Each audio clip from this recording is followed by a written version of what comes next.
რადიო სპუტნიკის საქართველო. საუბრობთ იმაზე, რაზეც სხვები არ ლაპარაკობენ.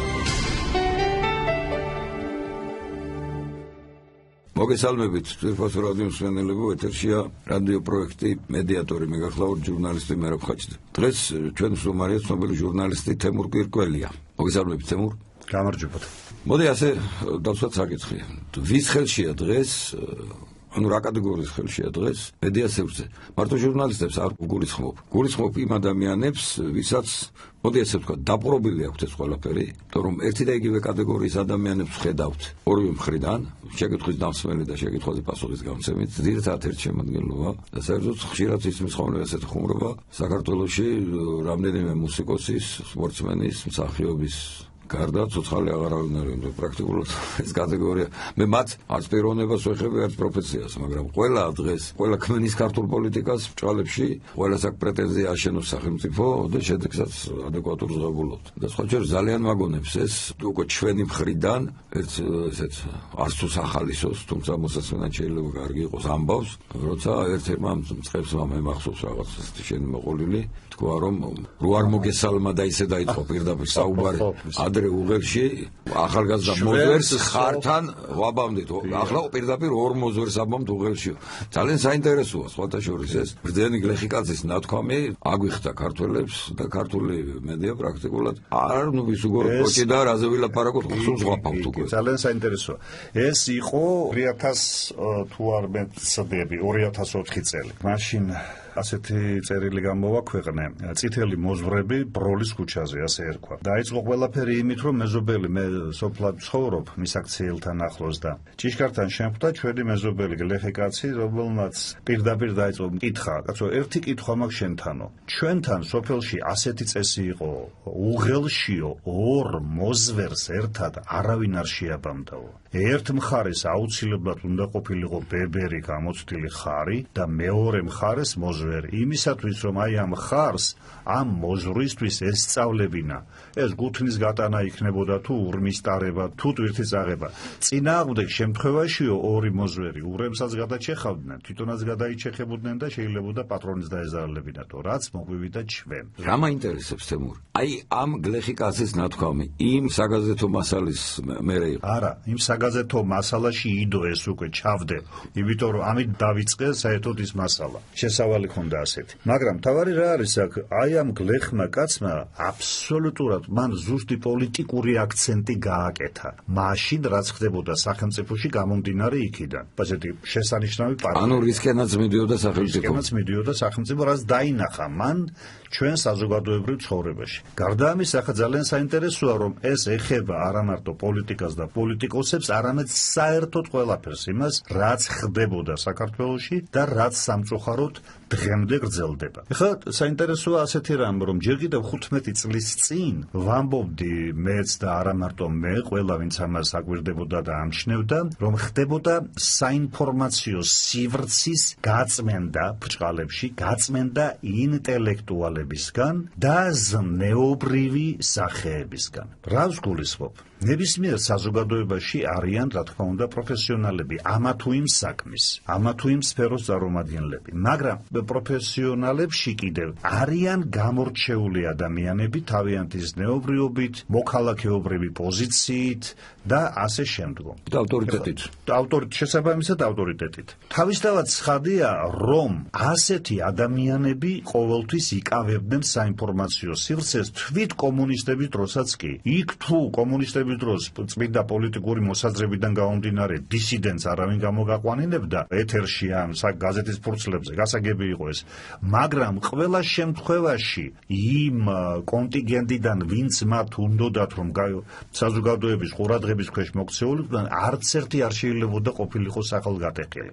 ყოველთვის ცდილობდნენ, რომ ისინი ყოფილიყვნენ საზოგადოებისთვის გამოჩინებული ადამიანები. ეს ძალიან საინტერესოა სხვათა შორის.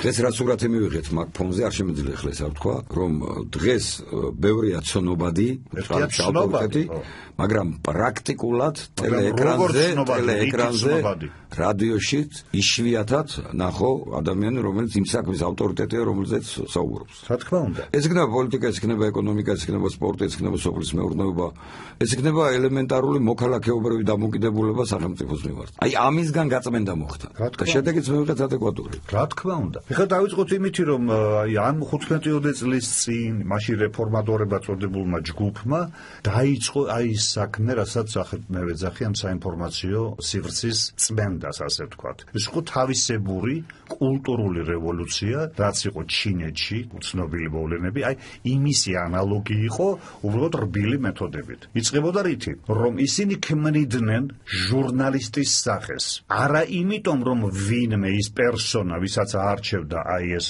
ჯგუფი, იყო გამორჩეული ჟურნალისტი ნიჭიერებით და ასე შემდგომ რაიმე თვისებებით. არა, უბრალოდ მათი იდეური თანამზახველი იყო და აი სწორედ ამ ნიშნით და უნდა ყოფილიყო მათი უსიტყვო მონამორჩილი. იწყებდნენ მისი დაპიარებით, თანამედროვე ტერმინოლოგიით რომ ვილაპარაკოთ, ქმნიდნენ მისგან რაღაც ვითომ ძალიან დიდ სახეს და შემდგომ ამის მეშვეობით სწორედ ამ ჟურნალისტის და ეს ერთი კი არ იყო, რა თქმა უნდა, იყო მთელი პლეიადა ჟურნალისტების, ამ ჟურნალისტების მეშვეობით ასევე აპიარებდნენ იმ პოლიტიკურ ბრჭყალებში ფიგურებს, რომლებიც თავისთავად როგორც პოლიტიკური ფიგურები არავითარ ღირებულებას არ წარმოადგენდნენ, მაგრამ რომელიც ესოდენ საჭირო იყო იმ გუნდისთვის, ვინც ამ საქმეს აკეთებდა. და ამ საქმეს, რა თქმა უნდა, ამ ყველაფრის თავი და თავი იყო ის პირველი ტელევიზია, რომელიც ცნობილია რუსთავი 2-ის სახელით. მოკლედ, თუთაშხიას ერთი პერსონაჟის სიტყვებით რომ ვთქვათ, ყველაფერი ერთმანეთს გავს, ერთი ხელით ნაკეთებია. რა თქმა უნდა. და ძალიან საინტერესო